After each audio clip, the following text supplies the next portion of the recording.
Listen, I'm not an advocate of quitting your job before you have another one lined up. And if you watch this channel, you know that I talk a lot about developing game plans to maximize your chances of career success. But there's some circumstances where you just can't stay in your job and you need to leave. So I'm going to share with you the 5 deal breaker situations where you need to get out and need to get out fast.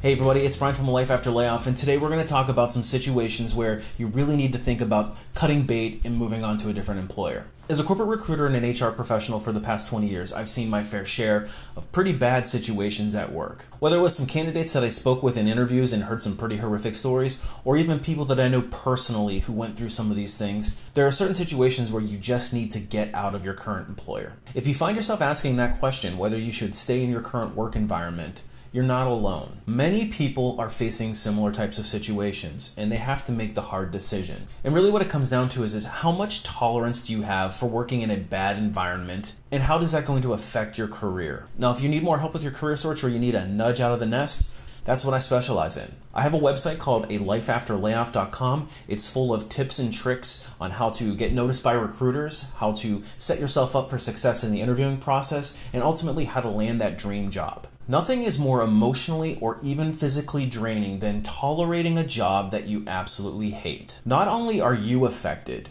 but the people around you are affected. So your loved ones, your spouse, the people in your family, your circle of friends, everybody is affected by it as well. And I'm a believer that a steady job is a bad excuse for tolerating a toxic work environment. Now, it doesn't mean that you should be bailing on every difficult situation that you encounter at work. And in fact, companies like to see candidates that persevere in the face of adversity. Now, there's a lot of people out there that justify staying in unhealthy positions for them based on some level of obligation that they feel toward maybe a boss that gave them their first chance or a company that gave them their first shot out of school. And we're also ingrained with this sense of job hopping is bad. We don't want to have that on our resume. However, recruiters and hiring managers understand the difference between job hopping and leaving a bad situation. So you shouldn't feel the obligation to stay with something that is not resonating with your core values or something that's physically or mentally doing you harm. But there are some circumstances that absolutely require you to take action to get a new position, no matter how much you need the job. If you found yourself in an employment situation that you couldn't tolerate, leave a comment below. I'd be curious to hear what it is. So let's talk about the 5 signs that you should quit your job and move on to greener pastures. The first reason is if you are suffering emotionally or physically. Working in a role where you're affected mentally and physically is a surefire sign that you need to get out and need to get out quick. Whether you're in a role where you're overworked, overwhelmed, or you're simply in over your head, all of these things can lead to health issues. And again, not only is it affecting you, it's also affecting the people closest to you. And I've personally seen cases where people have been so affected that they actually changed their entire demeanor, their outlook on life, their physical appearance, and then they actually needed to go on medication. If you're in a situation where you feel like you actually need to see a doctor because of your job, that is a major red flag. No position should put you in that much stress. Unless, of course, you're a brain surgeon. In that case, you should probably have some pressure. Are you wondering if you're overstressed or overloaded at work?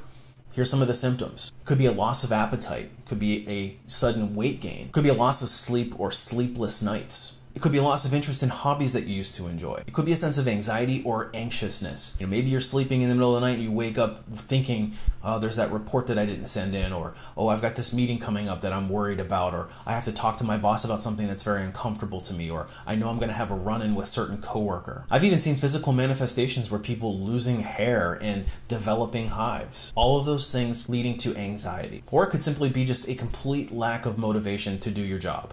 If you're dreading showing up every Monday morning because you're worried about what's going to happen at work, that's a sign. Now, this, of course, isn't an all-inclusive list. There's lots of ways that it can manifest itself. The point is, if you're developing physical or mental ailments as a result of your job or your career choice, you need to get out, and you need to get out quick. Your health is too important. Staying in a role that's just not healthy for you is going to affect your time, your money, your career trajectory, and the relationships around you. And if it's the career and not necessarily the company that's causing you the stress, that's an indicator that maybe you need to try something different. Let's talk about the second deal breaker. If you have a really terrible boss. Anybody that's worked a given number of years in a professional career is going to have a boss that they absolutely hate at some point. It's just inevitable. And in fact, that's the most common reason why I see people leaving jobs. The dissatisfaction of working for a bad boss is the #1 motivator to get people to look for other opportunities. Could be that you were a top performer in a past situation, yet you move to a new company and a new boss, and suddenly you're made to feel like a failure, like nothing you do is good enough for them. You start to question your self-worth, and it can really affect your career trajectory. And I've personally seen bosses that have cut earned bonuses of their employees just because they felt like it. They didn't feel that they earned it. The same goes for performance feedback. I've seen bosses throw employees under the bus in very public settings before.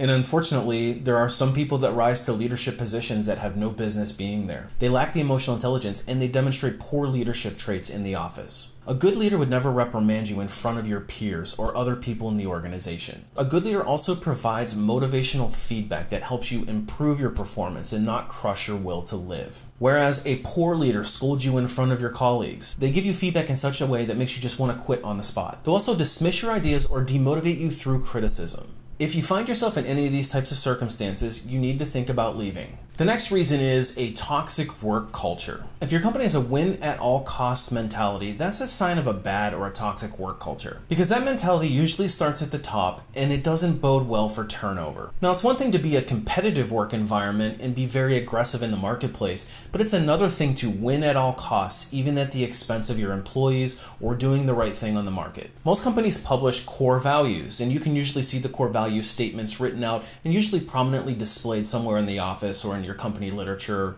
maybe even on the website. But if you go into a workplace setting and the core values are not being reflected by the leadership team, that's a sign that something's not right. Look around your department. Look at the other departments. Are there whispers at the water coolers? How are people treating each other? How are colleagues treating each other? And when you're in meetings, are people treated with respect? Are your goals realistic and obtainable? Is there recognition for your accomplishments? Now, even your colleagues and coworkers can be toxic or contribute to that toxic work environment. If you're working with somebody that just seems set on making your life miserable, spreading rumors, or even going to your boss behind your back and talking about you, that person is a toxic influence. And for whatever reason, these people tend to fall into influential roles, whether they've been there a long time and they've got the trust of the boss. But an astute manager would recognize these issues and manage the situation. But if your manager seems to be oblivious or even worse, aligned with them, then it's time to look elsewhere because you're never going to win in that situation. It's better to find a position where you're not surrounded by such toxicity. The next reason is if the company is doing something illegal. If the company that you're working for is breaking the law, or even worse, asking you to break the law, you need to get out immediately. The moral compass of the organization is completely directionless. And second, you could be held personally liable. So whether it's financial shadiness, maybe some questionable environmental policies, or even breaking of some human resources laws, you need to be very careful. So if you do see something, the first thing that you should do is go to your HR department, report it to them, or if you have a legal department, go there. If they still don't react to it, or there's nothing done about it, and you still see the same behavior going on, then you just need to cut bait. No job is worth ruining your professional reputation over. The final deal breaker on the list is being asked to do something that's just not safe. Now, in a world where we're governed by OSHA rules, you would think most companies would follow safety protocol, but unfortunately there are companies out there who skirt the lines of what's allowable, all usually in the name of getting a job done quickly and making the most money. But safety is non-negotiable.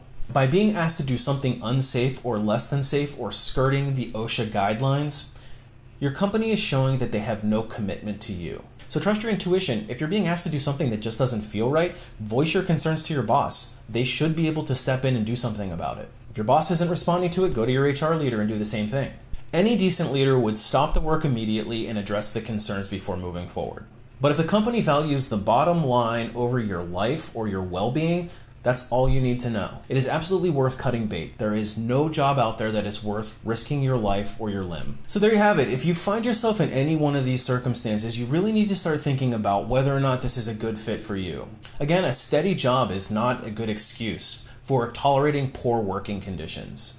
Now, on the flip side, a challenge is something that you can overcome. If you have some adversity in your job, you should be able to power through some of it, come up with some creative solutions, and persevere. Companies like that. Ask yourself, what have you done to solve the problem? If you're simply bored and feeling underutilized, maybe you need to put the onus back on yourself. Have you volunteered to lead a process improvement project in your department? What about developing skills that will make your career better? Again, there's a fine line between job hopping and leaving a bad job. So don't tolerate a position that you've been put into some of the above scenarios all for the sake of keeping a steady job. You own your career, and it's ultimately up to you to take the steps necessary to get where you want to go. Nobody else is going to do it for you. Hey, if you like this video and you found some value in it, I would appreciate a thumbs up. That actually helps other people find the content that they're looking for. And consider subscribing. I'll be bringing you new content each and every week, loaded with great ideas on how to further your career and ultimately how to land your dream job. I appreciate you watching, and we'll see you next time.